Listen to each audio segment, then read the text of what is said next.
তৃণমূল নেত্রী তথা রাজ্যের মুখ্যমন্ত্রী মমতা ব্যানার্জিকে লাগাতার তীব্র ভাষায় নিশানা করেন রাজ্যের বিরোধী দলনেতা শুভেন্দু অধিকারী। আর এবার মমতা ব্যানার্জিকে কটাক্ষ শুভেন্দু অধিকারীর বাবা তথা বর্ষীয়ান রাজনীতিবিদ শিশির অধিকারীর। সংবাদ মাধ্যমের এক প্রশ্নের উত্তরে ব্যানার্জি পরিবারকে কটাক্ষ করেন তিনি। একই সঙ্গে প্রতীক জৈনের বাড়িতে ইডির তল্লাশির সময় মমতা ব্যানার্জির পৌঁছে যাওয়া সংক্রান্ত এক প্রশ্নের উত্তরে শিশিরবাবু বলেন, সকলে বলছে চোর, চোর ছাড়া কোনো ভাষা বলছে না। মানুষ যা বলছে আমাকেও তো তাই বলতে হবে। মানুষকে নিয়ে আমরা থাকি, চোর রীতিমতো চোর। কি বলছেন তিনি শুনবো। ইডি অফিসে এই মুহূর্তে প্রচুর মিটিং চলছে, ইত্যাদি ইত্যাদি হচ্ছে। অনেকে বলছে মেন মাথা এবার ধরা পড়ার সময় হয়ে এসেছে। আপনি এতদিন ধরে দেখে এসছেন ওই ব্যানার্জি পরিবারকে, আজকের দিনে দাঁড়িয়ে আপনার মূল্যায়নটা কোথায় দাঁড়িয়ে? পার্টিটা অনেক দিন করতাম, যে ভাষা বলা উচিত সেটা আমি ঠিক বলবো না। তবে আমি আপনাদের প্রেস, যেহেতু প্রেসকে বলি যে ঠাকুর মঙ্গল করুক, এই পরিবার নেই আর, এই পরিবার এই জগতে আর নেই, এই অন্য জগতে চলে গেছে। এরা রাজনীতির লোক নয়, এরা অন্য জগতের লোক। অতএব মানুষ একে বিদায় দিয়ে দিবে, বেশি সময় আর নেই। মমতা বন্দ্যোপাধ্যায় ইডি কর্তারা যখন হানা দিয়েছেন প্রত্যেকজনের বাড়িতে, তখন তিনি নিজে গেলেন, ফাইল কার্যত বার করে আনলেন। একটা যা আপনার বাড়িতে বাইরের লোক, কাজের লোক চুরি করে, যেরকম তাকে এখানে সকলে বলছে চোর, চোর ছাড়া কোনো ভাষা বলছে না লোক। আপনিও কি? আমি তো মানুষ যা বলছে আমাকে তাই বলতে হবে। আমি তো মানুষদের নিয়ে আমরা থাকি, তাই তো বলছি তো চোর, রীতিমতো চোর, যেটা আমি বলতে চাইছিলাম না। আপনারা চাইছেন, আমি নিশ্চয়ই বলছি যে একবারে চোর যাকে বলে তাই সাব্যস্ত হয়ে গেছে, এর আর বেশি কিছু নেই। আচ্ছা, শেষ প্রশ্ন শিশিরবাবু, সেটা হচ্ছে এই মুহূর্তে দাঁড়িয়ে বিজেপির তো অনেকগুলো মুখ, কিন্তু কেন্দ্রীয় নেতৃত্বরা তারা কিন্তু মুখ ঘোষণা করতে চাইছেন না ভোটের পূর্ববর্তীকালে। আপনাদের কি মনে হয় যে এই মুহূর্তে বিজেপির একটা নির্দিষ্টভাবে মুখ ঘোষণা করা উচিত? এত বড় পার্টি, এত বড় তার স্ট্রাকচার, যে স্ট্রাকচারকে অনেকে জানে না বলে অনেক লো কাউন্ট করে। আমি আমার 15 বছর দিল্লি রাজনীতিতে থেকে আমি দেখেছি, ওরা যা করছেন ঠিক করছেন, ওরা যে রাস্তায় হাঁটছেন ঠিক রাস্তায় হাঁটছেন, এবং বাংলা পরিষ্কার হয়ে যাবে এবারে। স্যার, একটা প্রশ্ন করতাম, যে একটা প্রশ্ন উঠছে যে দিল্লির মুখ্যমন্ত্রী অরবিন্দ কেজরিওয়াল যদি আবগারি দুর্নীতিতে গ্রেফতার হতে পারেন, তাহলে এ রাজ্যের মুখ্যমন্ত্রী কোন বলে তিনি এখনো পর্যন্ত ঘুরে বেড়াচ্ছেন ওপেন হ্যান্ডেডলি, এইরকম একটা গর্হিত কাজ করার পরে? ওই যে একটা কথা গান্ধীজি বলে গেছেন না, ঈশ্বর আল্লাহ রাধারাম, ঈশ্বর আল্লাহ রাধারাম, বুঝা খতম। শুনলেন তো কি বললেন শিশির অধিকারী। উল্লেখ্য, দীর্ঘদিন তৃণমূলের সঙ্গে থেকেছেন তিনি, যদিও সেসব এখন অতীত। বর্তমানে তার ছেলে শুভেন্দু অধিকারী শুধু নন্দীগ্রামের বিজেপি বিধায়কই নন, তিনি রাজ্যের বিরোধী দলনেতাও। বঙ্গ বিজেপির অন্যতম মুখ তিনি। বিভিন্ন ইস্যুতে লাগাতার নিশানা করে চলেছেন মমতা ব্যানার্জিকে।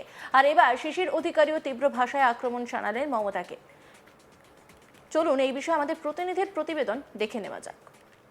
রাজনীতিতে পরিবারতন্ত্র বা পরিবারবাদ নিয়ে নানান বিতর্ক, রাজনৈতিক ক্ষেত্রে একাধিক বিতর্ক ইতিমধ্যেই প্রকাশ্যে এসেছে। বেশ কিছু সময় বা ভোটের সময় এলেই দেখা যায় পরিবারতন্ত্র বা পরিবারবাদ নিয়ে নানান বিতর্ক প্রকাশ্যে আসছে। রাজ্যের বর্তমান বিরোধী দলনেতা শুভেন্দু অধিকারী তৃণমূল ছেড়ে বিজেপিতে যাওয়ার পরেই কিন্তু বঙ্গ রাজনীতিতে এই পরিবারতন্ত্র বা পরিবারবাদ নিয়ে বেশ কিছু বিতর্ক প্রকাশ্যে এসেছে।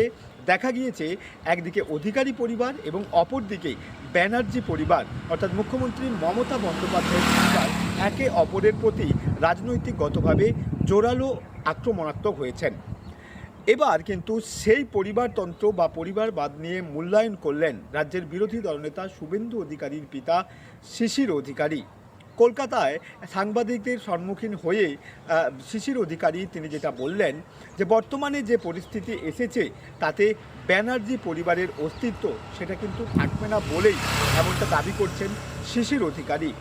আগামী 2026-এর বিধানসভা ভোট এলে রাজনৈতিক ক্ষেত্র থেকেও এই ব্যানার্জি পরিবারের অস্তিত্ব সম্পূর্ণরূপে মুছে যাবে বলে দাবি করছেন বিরোধী দলনেতা শুভেন্দু অধিকারীর পিতা শিশির অধিকারী। তিনি যেটা বলছেন যে আগামী দিনে 2026-এর ভোটে এই পরিবার, অর্থাৎ ব্যানার্জি পরিবার, সেটা সম্পূর্ণরূপেই ধুয়ে মুছে সাফ হয়ে যাবে। এই প্রসঙ্গ তিনি কার্যত তার দীর্ঘদিনের রাজনৈতিক ক্ষেত্রের অভিজ্ঞতা এবং তৃণমূলে থাকাকালীন তিনি এই পরিবার সম্পর্কে যে অভিজ্ঞতা অর্জন করেছেন সেই অভিজ্ঞতার উপর ভিত্তি করেই কিন্তু তিনি এই মন্তব্য করেছেন। বর্তমানে আমরা দেখেছি বেশ কিছুদিন আগে কিন্তু মুখ্যমন্ত্রী মমতা বন্দ্যোপাধ্যায় তিনি ফাইল নিয়ে সেখান থেকে চলে যাচ্ছিলেন। সেই ঘটনা নিয়েও কার্যত সরব হয়েছেন শিশির অধিকারী। শিশির অধিকারী রাজ্যের মুখ্যমন্ত্রী মমতা বন্দ্যোপাধ্যায়কে কটাক্ষ করে তিনি বলছেন যে আমরা জনপ্রতিনিধি, জনগণের কাছ থেকেই শোনা যায় তিনি চোর, এবং সেই জনগণের ফিডব্যাক নিয়েই আমি বলতে পারি যে মুখ্যমন্ত্রী মমতা বন্দ্যোপাধ্যায় চোর। তার এই বক্তব্যের পরেই কার্যত রাজনৈতিক মহলে একটা জোরালো বিতর্ক শুরু হয়েছে। তবে শুধু এখানেই থেমে থাকেননি শিশির অধিকারী, বর্তমান বিজেপি দল নিয়েও তিনি কিন্তু তার মতামত ব্যক্ত করেছেন।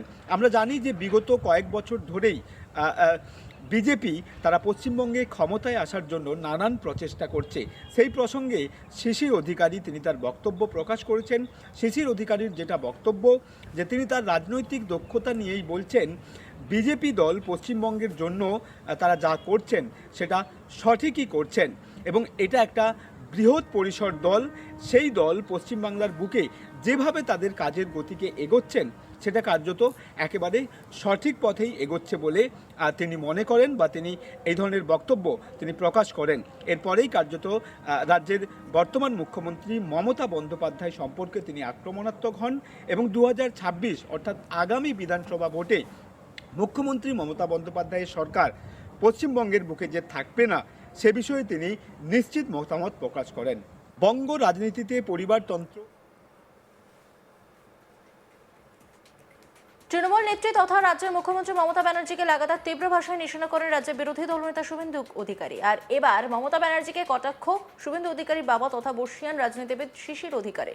সংবাদ মাধ্যমের এক প্রশ্নের উত্তরে তিনি বলেন ব্যানার্জি পরিবারকে রীতিমতো কটাক্ষ করে তিনি নিশানা করেছেন। একই সঙ্গে প্রতীক জৈনের বাড়িতে ইডির তল্লাশির সময় মমতা ব্যানার্জি পৌঁছে যাওয়া সংক্রান্ত এক প্রশ্নের উত্তরে শিশিরবাবু বলেন সকলে বলছে চোর, চোর ছাড়া আর কোনো ভাষা বলছে না। মানুষ যা বলছে আমাকেও তাই বলতে হবে, মানুষকে নিয়ে আমরা থাকি, চোর রীতিমতো চোর। কি বলছেন তিনি শুনবো। ইডি অফিসে এই মুহূর্তে প্রচুর মিটিং চলছে, ইত্যাদি ইত্যাদি হচ্ছে। অনেকে বলছে মেন মাথা এবার ধরা পড়ার সময় হয়ে এসেছে। আপনি এতদিন ধরে দেখে এসছেন ওই ব্যানার্জি পরিবারকে, আজকের দিনে দাঁড়িয়ে আপনার মূল্যায়নটা কোথায় দাঁড়িয়ে? পার্টিটা অনেক দিন করতাম, যে ভাষা বলা উচিত সেটা আমি ঠিক বলবো না। তবে আমি আপনাদের প্রেস, যেহেতু প্রেসকে বলি যে ঠাকুর মঙ্গল করুক, এই পরিবার নেই আর, এই পরিবার এই জগতে আর নেই, এ অন্য জগতে চলে গেছে। এরা রাজনীতির লোক নয়, এরা অন্য জগতের লোক। অতএব মানুষ একে বিদায় দিয়ে দিবে, বেশি সময় আর নেই। অন্যান্য খবরের আপডেটের জন্য অবশ্যই নজর রাখুন আজ তাক বাংলার ইউটিউব স্ট্রিমিংয়ে। লাইক, কমেন্ট, শেয়ার এবং সাবস্ক্রাইব করতে ভুলবেন না।